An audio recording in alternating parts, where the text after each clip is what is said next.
Que la grâce et la paix vous soient données de la part de Dieu notre Père et de Jésus-Christ notre Seigneur. Amen. Le texte biblique de ce mardi 30 septembre 2025 est tiré du livre de Josué au chapitre 2, du verset 8 au verset 21. Le thème de ce jour est le suivant: accueille et protège les envoyés du Seigneur. Prions. Seigneur notre Dieu, ouvre nos cœurs à ta parole. Comme Rahab a su reconnaître tes envoyés, donne-nous d'accueillir aujourd'hui ta voix et de recevoir avec foi ce que tu veux nous dire. Par Jésus-Christ, ton Fils, notre Seigneur. Amen. Pendant ce temps, Rahab monte sur la terrasse de sa maison. Les deux hommes ne dorment pas encore. Elle leur dit: je sais que le Seigneur vous a donné ce pays.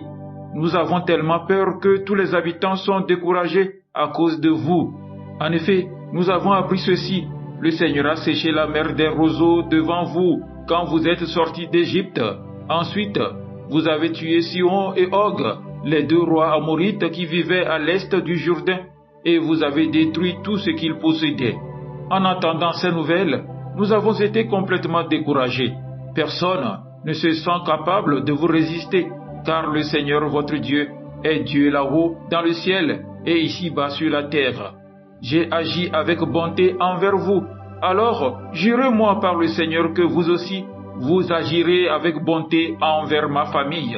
Donnez-moi une preuve que cela est sûr en promettant ceci: vous laisserez vivre mon père, ma mère, mes frères et mes sœurs et tous ceux de leur famille.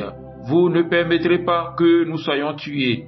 Les deux Israélites lui répondent: nous le jurons sur notre vie, mais tu ne dois rien raconter de notre visite. Quand le Seigneur nous donnera ce pays, nous serons bons pour toi et nous tiendrons notre promesse. La maison de Rahab est située contre le mur de défense qui protège la ville. Elle fait donc descendre les deux hommes avec une corde par la fenêtre.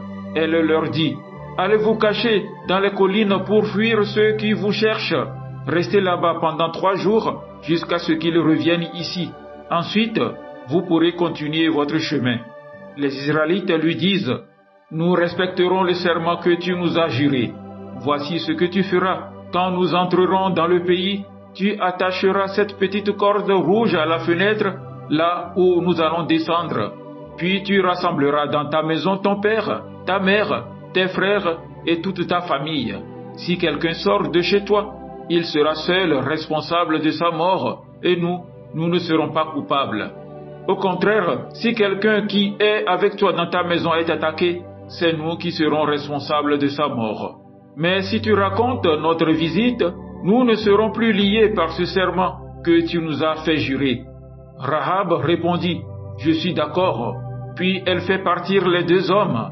Après leur départ, elle attache la corde rouge à sa fenêtre. Amen. Bien-aimés dans le Seigneur, le texte de Josué 2 nous raconte une rencontre étonnante. 2 espions envoyés par Josué trouvent refuge chez Rahab, une femme de Jéricho. Ce récit ancien n'est pas seulement une page d'histoire.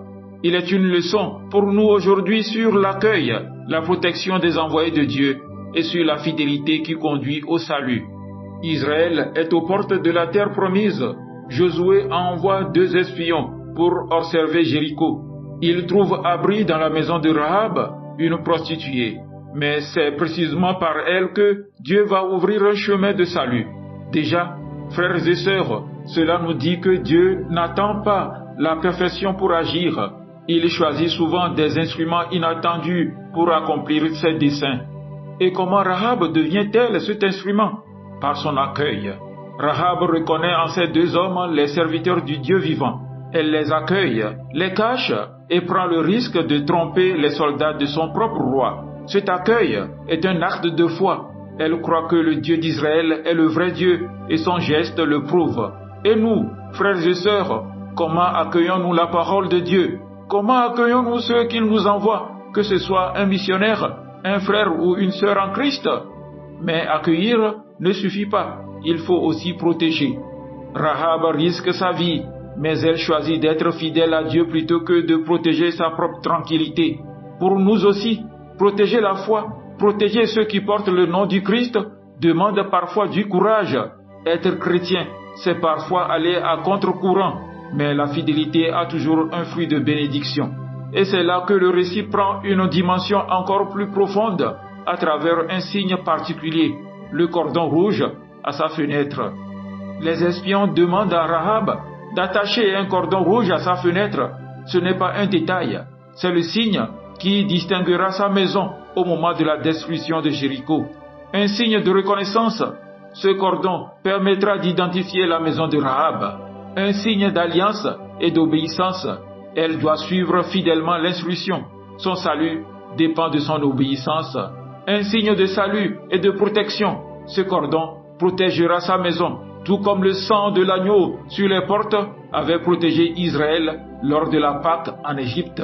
Un signe prophétique, la couleur rouge nous rappelle le sang de Jésus, tout comme le cordon protégeait Rahab et sa famille. Le sang du Christ est notre protection et notre salut aujourd'hui. Frères et sœurs, ce cordon rouge est donc bien plus qu'un bout de tissu. Elle est une annonce de l'Évangile. Alors, quelle est la conséquence de cette foi et de ce signe? Parce qu'elle a accueilli, protégé et obéi, Rahab a reçu la promesse de salut pour elle et pour toute sa maison. Et en effet, elle sera épargnée. Et mieux encore, elle entrera dans l'histoire d'Israël, devenant l'ancêtre du roi David et, plus tard, de Jésus lui-même. Dans Matthieu 1, verset 5, accueillir et protéger les envoyés de Dieu, mettre notre confiance dans le signe qu'il nous donne, ouvre des portes de bénédiction que nous n'imaginons pas. Bien-aimés, à travers Rahab, Dieu nous enseigne 3 choses. Dieu peut se servir de chacun, malgré son passé. Nous sommes appelés à accueillir et protéger sa présence dans nos vies et dans ceux qu'il envoie. Le salut se trouve dans le signe qu'il nous donne. Pour Rahab, le cordon rouge. Pour nous, le sang de Jésus. Alors posons-nous ces questions. Ai-je confiance dans le signe du salut que Dieu me donne? Suis-je prêt à accueillir et protéger ceux qui viennent au nom du Seigneur? Que le Seigneur nous donne la foi de Rahab et que le sang de Jésus soit toujours le signe de notre salut et de notre espérance. Amen. Agréable journée à vous tous.